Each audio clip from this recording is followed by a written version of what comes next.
अपने चारों ओर देखते हैं तो इंसान इसे चलता फिरता नजर आ रहा है।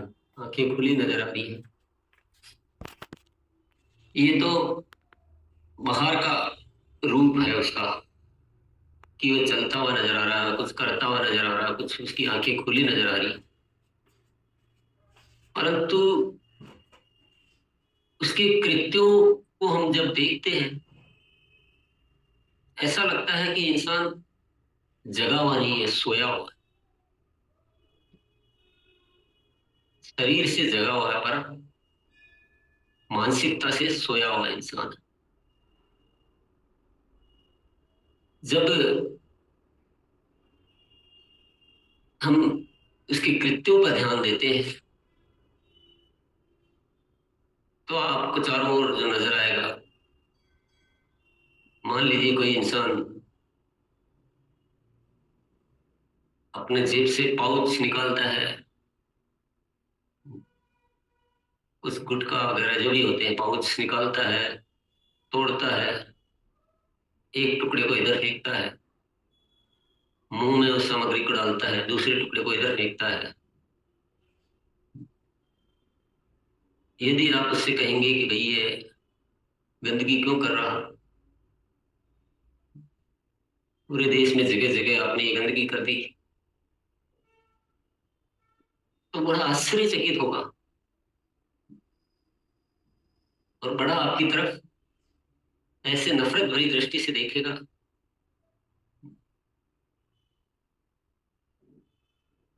बोलेगा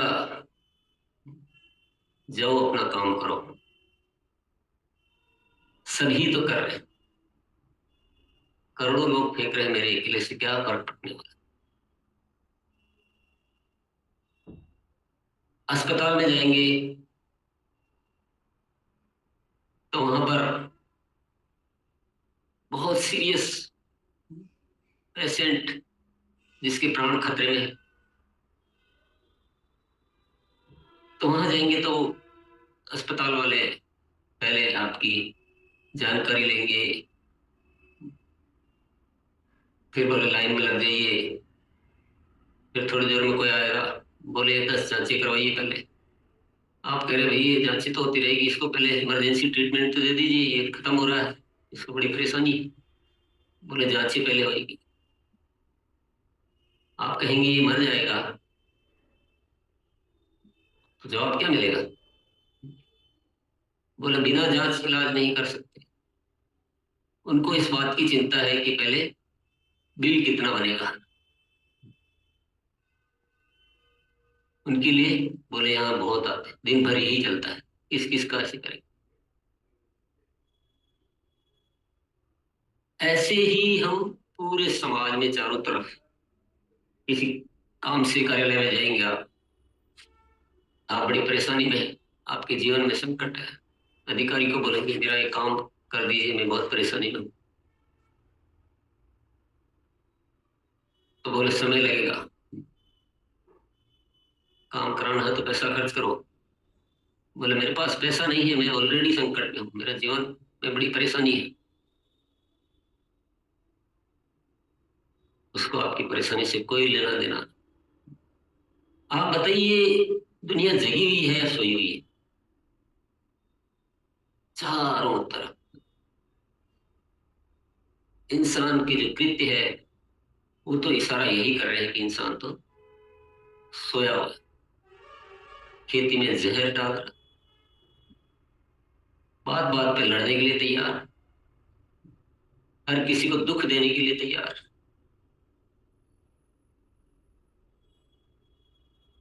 कोई तो ऐसा सोया हुआ है कि वो विनाश करने में ही उसको आनंद आता है, इतनी गहरी नींद में है कि उसका काम ही यही है कि दुनिया को तबाह करना, बर्बाद करना।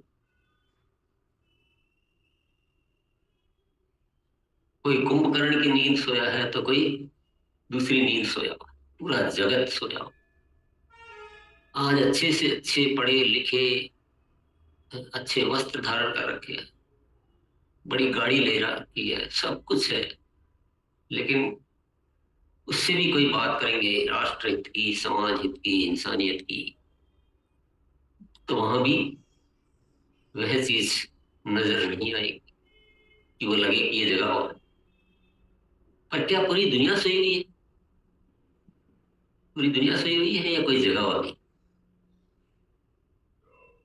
जगह हुई भी है साथी?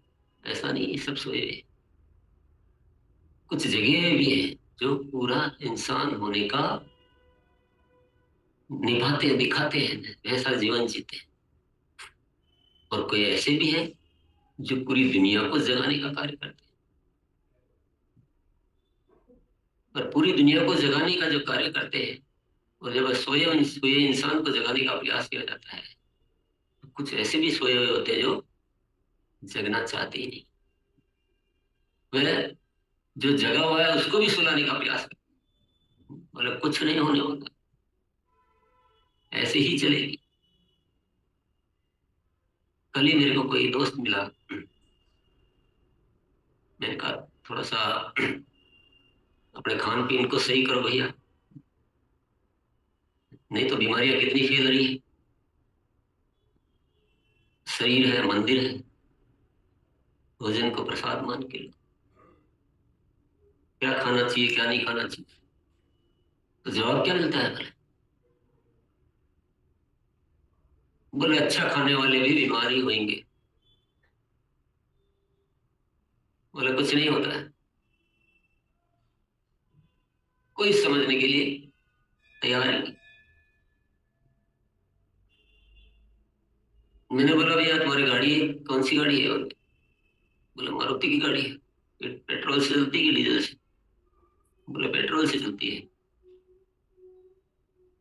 मैंने कहा कभी पेट्रोल खत्म हो जाए, टंकी खाली हो जाए, और पास में जो पेट्रोल पंप है और डीजल का है, पेट्रोल है ही नहीं उसमें, तो क्या डीजल डाल लोगे क्या? बोले नहीं डालूंगा। क्यों? बोले, चलेगी नहीं गाड़ी। अच्छा गाड़ी का इतना ख्याल है, शरीर का कोई ख्याल नहीं। भगवान ने गलती कर दी कि शरीर में थोड़ी सी क्षमता दे दी कि आप उल्टा सीधा भी डालोगे तो मैं उसको सफाई करने की क्षमता तुमको देता हूँ। और इंसान ने तो उसको डस्टबिन ही बना दिया। भगवान भी कितना संभाले। तो ऐसे ऐसे विचार, ऐसे सोई हुई ये जो इंसानियत है, ये विश्व की आबादी है, तो इसीलिए तो ये दुख पैदा हो गए, इसीलिए तो लड़ाई झगड़े हो गए, इसीलिए तो आतंकवाद हो गया, इसीलिए तो नफरत हो गई, इसीलिए तो ये नरक बन गई धरती। इंसान ही इंसान को परेशान कर रहा है, पूरा दूषित कर दिया वातावरण को, प्रकृति की रचना को ही बिगाड़ दिया।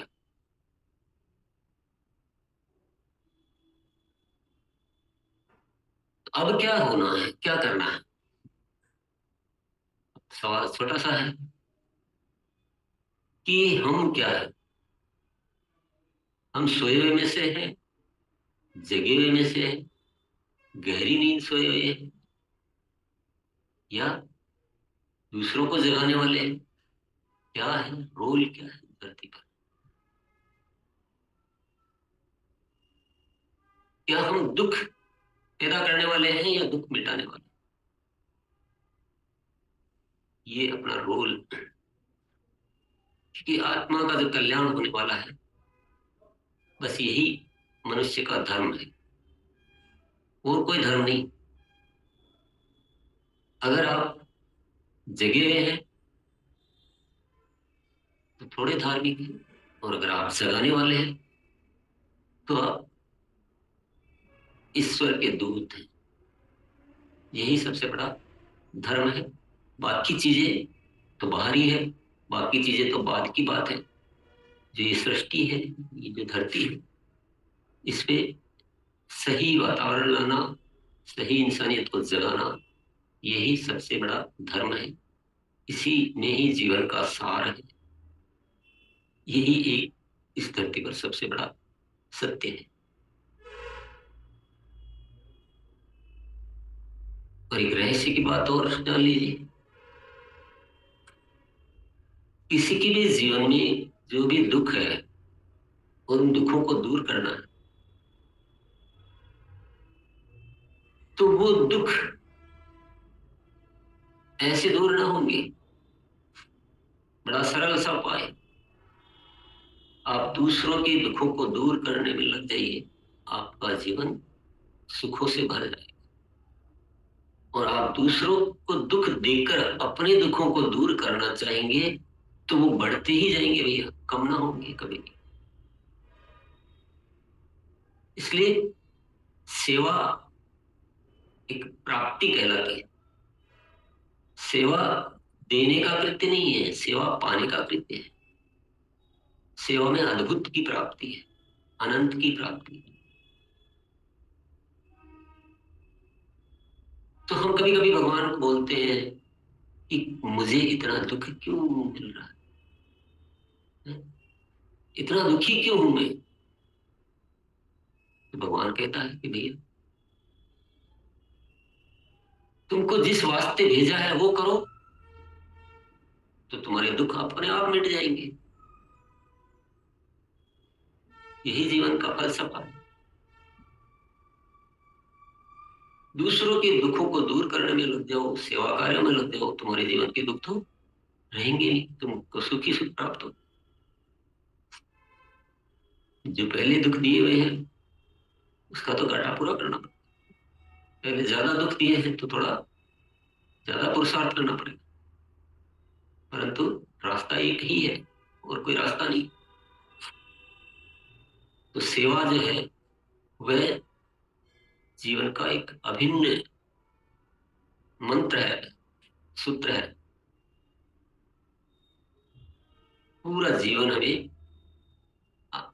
यही एक दृष्टिकोण ले लेना चाहिए कि बस सेवा करनी है, मानवता की सेवा, धरती की सेवा, इस राष्ट्र की सेवा, इस इंसानियत की सेवा।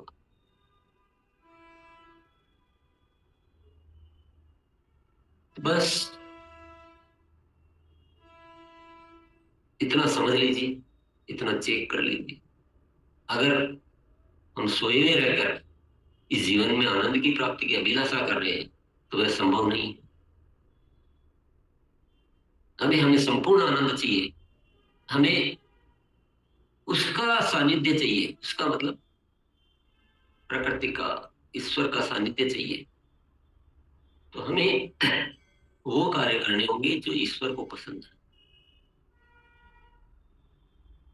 आपके 5 दोस्तों का समूह है, आप जो दोस्तों को पसंद है वैसा कुछ जियोगे, कुछ करोगे तो दोस्त आपको अपना दोस्त रखेंगे। और आप बिल्कुल उनके विपरीत चलोगे, उनसे विरोध करोगे, तो अपना दोस्त थोड़ी रखेंगे वो। इसी तरह से आप ईश्वर की पसंद के कार्य करोगे तो ईश्वर आपको अपना दोस्त रखेगा, अपना निकट रखेगा।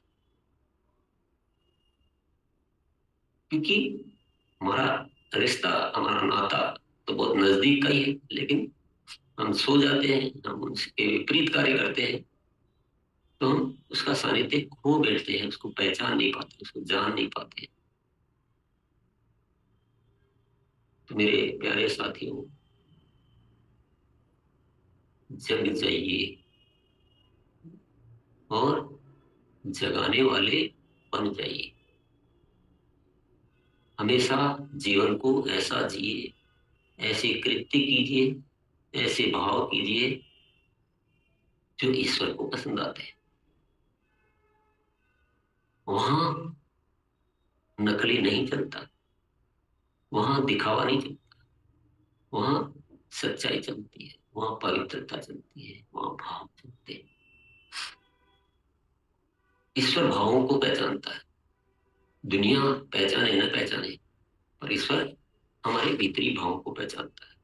इसलिए भाव शुद्धि, शुद्धतम भाव, कोई भी हो सबसे प्रेम, सबके प्रति सद्भाव, सबको धन्यवाद का भाव, एकदम पवित्र आत्मा। यही रहस्य है जीवन का, यही सुख का मार्ग है, और इसी में ही सारा सार है जीवन का। तो बहुत ज्यादा मैं बात नहीं करूंगा, क्योंकि अगर इस विषय पे आप बात करते रहोगे तो करते ही रहोगे, तो भी जिसको नहीं जगना है वो फिर भी नहीं जगेगा। पर जिसमें जागृति की ललक आ गई, इसमें वो जिज्ञासा आ गई है, वो इशारे में ही सब कुछ समझ जाता है। तो ये इशारा काफी है समझने के लिए। बहुत बहुत धन्यवाद सभी को। और इसी शुभकामना के साथ कि हम न केवल जगे हुए जिए, बल्कि हम इस धरती पर जगाने वाले बने, ऐसे जगाने वाले बने कि पूरी दुनिया को रूपांतरित